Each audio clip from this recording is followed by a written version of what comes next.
दोस्तों, जो तिरंगा आज हमारे देश भारत की आन बान शान माना जाता है, क्या आप उस तिरंगे की हिस्ट्री को जानते हैं? क्या आपने कभी सोचा कि जिस झंडे को देखकर आज हिंदुस्तान में रहने वाला हर इंसान गर्व महसूस करता है, वो झंडा कब बनाया गया था और क्यों बनाया गया था? और इस झंडे का जो डिज़ाइन है जो आज हम देखते हैं, ये डिज़ाइन सबसे पहले किस इंसान के दिमाग में आया था? तो दोस्तों, इस तरह की तमाम चीज़ों के बारे में आज की इस वीडियो में हम बात करेंगे और भारत के झंडे से जुड़ी बहुत ज़रूरी बातें आज की इस वीडियो में हम जानेंगे। तो दोस्तों, वीडियो शुरू करने से पहले बस मेरी आपसे छोटी सी गुजारिश है कि नए आने वाले दोस्त चैनल को सब्सक्राइब करके साथ ही में बेल आइकन को भी प्रेस कर दें और हमारी हौसला अफजाई के लिए हमेशा की तरह हमारी इस वीडियो को भी लाइक कर दें, ताकि इसी तरह की नॉलेजेबल और हिस्टोरिकल वीडियोस का ये सिलसिला हम जारी रख सकें। दोस्तों, वैसे तो 1857 में जब हिंदुस्तान में रहने वाले लोगों ने अंग्रेज़ों के ख़िलाफ़ बगावत की थी,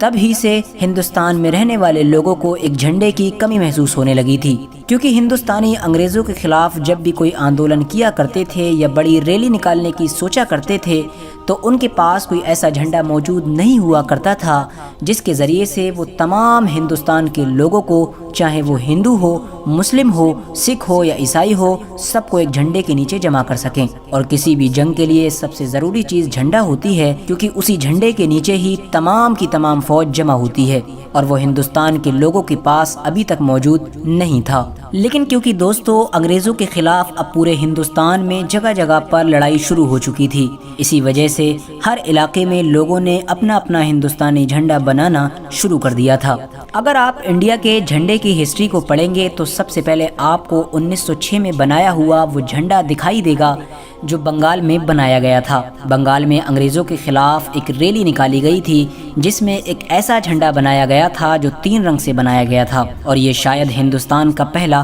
तिरंगा भी था जो 3 रंगों से तैयार किया गया था। इस तिरंगे में सबसे ऊपर केसरिया रंग था, बीच में पीले रंग की पट्टी थी और नीचे हरे रंग की पट्टी थी। बीच वाली पीली पट्टी पर हिंदी में वंदे मातरम लिखा हुआ था और नीचे की हरी पट्टी पर एक सूरज और एक चांद तारा बना हुआ था। इसके बाद हिंदुस्तान का अगला झंडा भीकाजी कामा ने 22 अगस्त 1907 को बनाया था। ये झंडा बंगाल के झंडे से थोड़ा सा अलग था। इसमें सबसे ऊपर वाली पट्टी हरी थी और नीचे की पट्टी केसरिया नहीं बल्कि लाल कलर की थी। बाकी तकरीबन ये झंडा बंगाल के झंडे की ही तरह सेम था। उसके बाद धीरे धीरे फादर ऑफ नेशन यानी गांधी जी को भी हिंदुस्तान के झंडे की टेंशन सताने लगी थी, और उनके दिमाग में भी यही बात चल रही थी कि हिंदुस्तान का एक ऐसा झंडा होना ज़रूरी है जिसके नीचे तमाम हिंदुस्तान में रहने वाले लोग जमा हो सकें। गांधी जी ने पिंकली वेंकैया नामी एक शख्स को ये ऑर्डर दिया कि तुम एक ऐसा झंडा तैयार करो कि जिसमें हरा और लाल दोनों रंग हो और उन दोनों रंगों के ऊपर एक चरखा बना हुआ हो। गांधी जी के ऑर्डर पर पिंकली वेंकैया ने एक ऐसा झंडा तैयार किया कि जिसमें ऊपर हरा कलर था और नीचे रेड कलर था, और उन दोनों के बीच में एक चरखा बना हुआ था। लेकिन गांधी जी को ये झंडा बिल्कुल भी पसंद नहीं आया। उसके बाद उन्होंने पिंकली वेंकैया को ये कहा कि इन 2 रंगों के अलावा एक रंग और शामिल किया जाए, और वो नया रंग होना चाहिए सफ़ेद। तो दोस्तों, गांधी जी के मशवरे पर पिंगली वेंकैया ने अब उसमें तीसरा रंग भी शामिल कर लिया। दोस्तों, बड़ी जिद्दोजहद के बाद आखिरकार 1931 में इंडियन नेशनल कांग्रेस की तरफ से एक ऐसे झंडे को परमिशन दे दी गई कि जो 3 कलर का था, जिसमें सबसे ऊपर केसरिया कलर था, बीच में सफ़ेद कलर और नीचे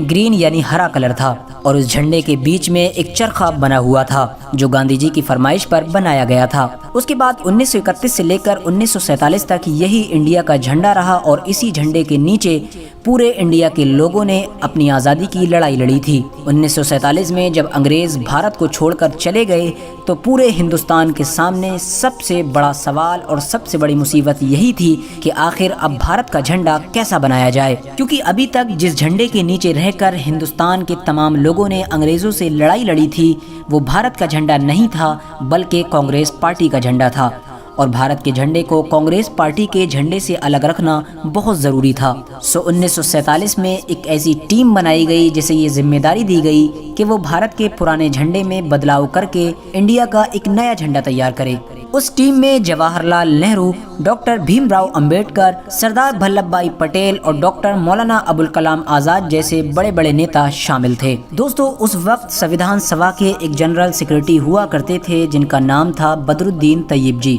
बदरुद्दीन तैयब जी ने संविधान सभा के सामने ये प्रस्ताव रखा कि क्यों ना हम भारत के पुराने झंडे से चरखे को निकाल कर उसकी जगह अशोक का चक्र लगा दें। बदरुद्दीन तैयब जी का ये प्रस्ताव सभी लोगों को बहुत पसंद आया और फिर हमेशा के लिए बदरुद्दीन तैयब जी के इसी प्रस्ताव को मान लिया गया और भारत के तिरंगे में अशोक के चक्र को शामिल कर लिया गया। लेकिन दोस्तों, बदरुद्दीन तैयब जी ने जो प्रस्ताव संविधान सभा के सामने रखा था वो उनके खुद के मन का आइडिया नहीं था, बल्कि बदरुद्दीन तैयब जी की एक बीवी हुआ करती थी जिनका नाम था सुरैया तैयब जी। उन्हीं के मन में ये आइडिया आया था। बदरुद्दीन तैयब जी की वाइफ यानी सुरैया तैयब जी ने कागज पर तिरंगे का नक्शा बनाया था और उसमें चरखे की जगह अशोक का चक्र शामिल किया था और कागज के टुकड़े पर बने हुए तिरंगे के उसी नक्शे को बदरुद्दीन तैयब जी ने संविधान सभा में पेश किया था, जिसे हर एक ने बड़ी खुशी के साथ कबूल कर लिया था और आज तक हमारे देश का झंडा बिल्कुल वैसे ही बना हुआ है और उसी डिजाइन के साथ लहरा रहा है। लेकिन दोस्तों, ये बड़े ही अफसोस की बात है कि जिस सुरैया तैयब जी ने हमारे देश के झंडे को एक नया डिजाइन दिया था, आज हम उन्हीं को भूल गए हैं। अगर आप लोगों को ये वीडियो पसंद आया हो तो इस वीडियो को जरूर लाइक करें और इसे अपने दोस्तों और रिश्तेदारों के साथ जरूर शेयर करें।